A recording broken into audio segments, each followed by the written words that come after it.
नमस्कार, मी संतोष शिंदे पुन्हा एकदा माझ्या चॅनलच्या माध्यमातून तुम्हा सर्वांना मी भेटायला आलो आहे.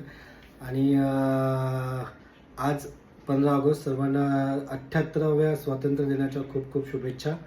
हा संपूर्ण महिना सणांचा आहे. म्हणजे आत्ताच नागपंचमी झाली, 15 ऑगस्ट आहे, नवीन पारशी सण आहे, पतती ज्याला बोलतात. त्याच्यानंतर पुढे दहिकाला उत्सव आहे, त्याच्यानंतर रक्षाबंधन आहे, नारळी पौर्णिमा.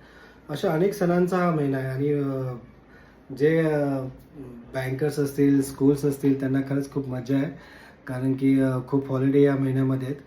तर सर्वांना नेहमीप्रमाणे आपला जो विषय असतो तो सांगू इच्छितो. आपला विषय नेहमीप्रमाणे राजकारण आणि महाराष्ट्र यामध्ये घडणाऱ्या गोष्टींबद्दल असतो. आणि आज या चॅनलच्या माध्यमातून महाराष्ट्रामध्ये जे काही इतके दिवस घडले आहे, जे काही इतके दिवस चालू आहे, त्या सर्व विषयावरती आपण बोलणार आहोत. तर महाराष्ट्रामध्ये सध्याच्या घडीला तर सर्वात एक प्रमुख योजना चालू आहे, ते म्हणजे लाडकी बहीण, मुख्यमंत्री लाडकी योजना. तर ह्या सर्व गोष्टींमध्ये प्रत्येकजण चढाओढ करते.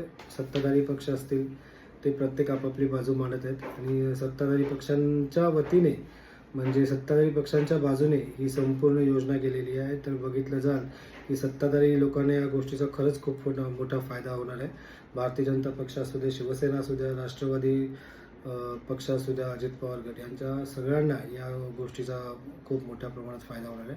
त्याच्यानंतर दुसरीकडे जर चालू असेल तर मराठा आरक्षण चालू आहे. या संदर्भामध्ये जे मराठा आरक्षणाचे प्रमुख जे नेते आहेत, त्या लोकांनी खूप काही गोष्टी केल्यात.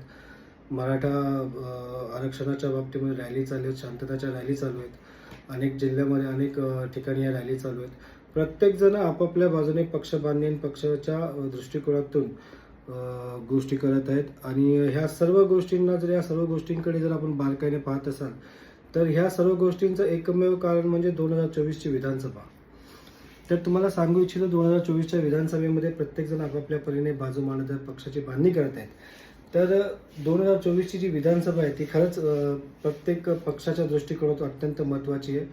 सत्ताधारी पक्ष असतील, विरोधी पक्ष असतील, ह्या सर्वांच्या दृष्टिकोनातून ही 2024ची जी लोकसभा आहे ही खरंच खूप महत्त्वाची आहे.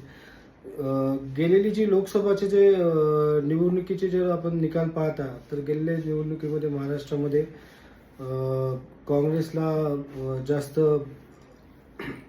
मतदान झालंय, काँग्रेसला जास्त सीटा निवडून आल्यात. त्याच्यानंतर महाविकास आघाडीच्या बाबतीने खूप काही गोष्टी त्यांच्या फेवरमध्ये, त्यांच्या बाजूने घडलेल्या आहेत. पण आता हे विधानसभेचं जे इलेक्शन आहे ते विधानसभेचं इलेक्शन त्या दृष्टिकोनातून फार वेगळं होणार आहे. कारण की लोकसभेच्या दृष्टिकोनातून जर प्रत्येक पक्षाने जर बघितलं तर प्रत्येक पक्षाने त्यामधून काहीतरी शिकलेलं आहे. आणि ह्या सर्व गोष्टीतून प्रत्येक नेते मंडळी असतील, प्रत्येक पक्षाचे पक्षप्रमुख असतील, या सर्वांनी लोकसभेच्या निवडणुकीमधून भरपूर काही शिकण्यात आलं आहे. आणि त्याचप्रमाणे त्याच निवडणुकीच्या बेसिकवरती, त्याच याच्यावरती ते लोक आपापल्या पक्षाची बांधणी करत आहेत. तर प्रमुख जे असतील ते मायनॉरिटी पक्ष, म्हणजे जे संघटना असतील त्यांना आपलं करून घ्यायचं असेल, दलित संघटना असतील त्यांना आपलं करून घ्यायचं असेल, किंवा मराठाच्या बाजूने जे काय असेल त्यांना आपलं करून घ्यायचं असेल, म्हणजे प्रत्येक पक्ष ह्या दृष्टिकोनातून आपापली बाजू मांडत आहे. आणि प्रत्येक पक्षाच्या दृष्टिकोनातून 2024ची निवडणूक ही अत्यंत महत्त्वाची आहे. तर आपण आत्ता सध्याच्या घडीला 2024च्या निवडणुकीच्या संदर्भामध्ये ज्या ज्या काही गोष्टी घडत असतील त्या गोष्टी तुम्हाला सर्वांना मी सांगणार आहे.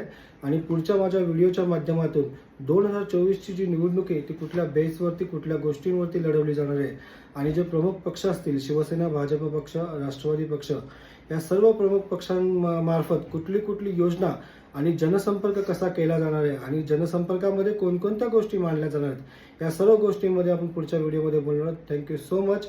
धन्यवाद. जय हिंद, जय महाराष्ट्र. आणि पुन्हा एकदा तुम्हाला स्वातंत्र्य दिनाच्या खूप खूप शुभेच्छा.